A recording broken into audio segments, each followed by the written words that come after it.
Often enough, our literary artists, our writers, offer invaluable social observations.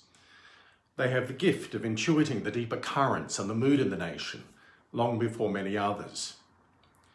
The Australian novelist Tim Winton is a fine example of this. Some time ago, Tim Winton observed that his great passion for the Australian landscape, which is shared by many of us, of course, may have, however, an underlying anxiety attached to it. He remarks how the Australian landscape was such a shock to the first Europeans who arrived here.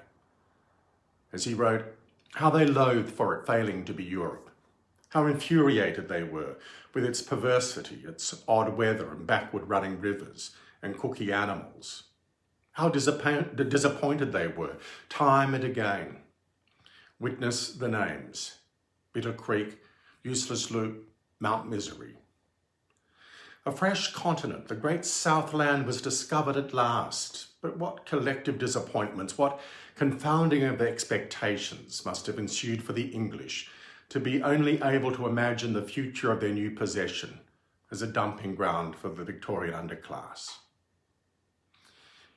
It strikes me, he goes on to say, as stranger still that after being horrified for the place for so long, people had warmed to it by the end of last century, devised a whole mythology and song and ballad and gone all nationalistic over it.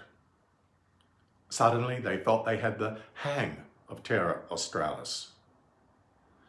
Yet how much of our enthusiasm for landscape marks the anxieties still with us? Did we love it for itself, or simply because it's supposedly ours?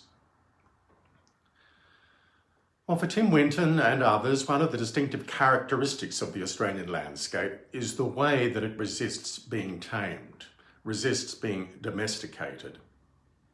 Its vast presence looms behind us as we cringe to the coast.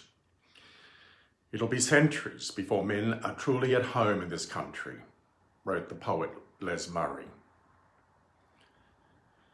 Beyond our Indigenous people, we are at root a nation of immigrant people, for whom the question of home runs deep.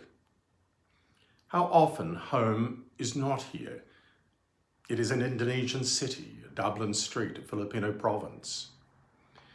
We know many stories of how people have left somewhere else to risk making a home in this place. Where is home?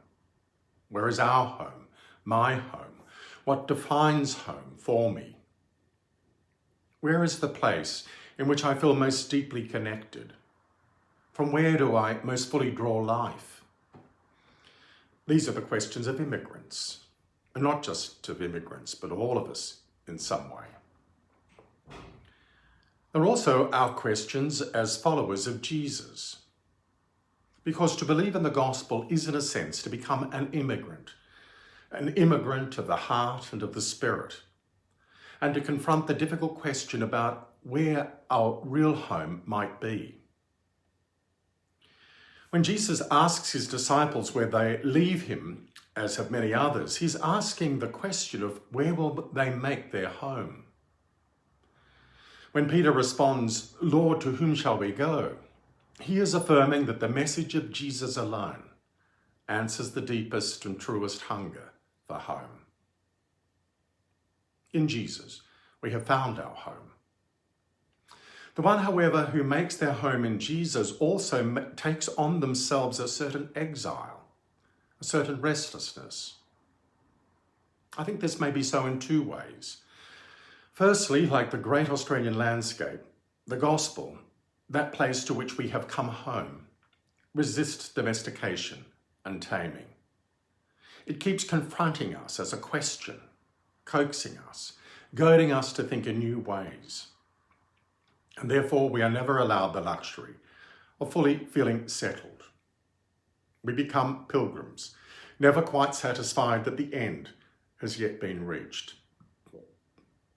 This home, secondly, sets up often enough as a kind of wanderer, never fully satisfied with what there simply is around us. Just as we might struggle with being at home in the landscape here in Australia, as Christians, we now also struggle with being at home in society generally. Often we do not feel quite at home. Our values, our attitudes, our perspectives on life are different from many we live with. Our manners set us apart and often make us look somewhat strange, outdated, irrelevant even. We have come home only to find ourselves on a journey, a way of living that marks our life as followers of Jesus, who keeps moving ahead of us.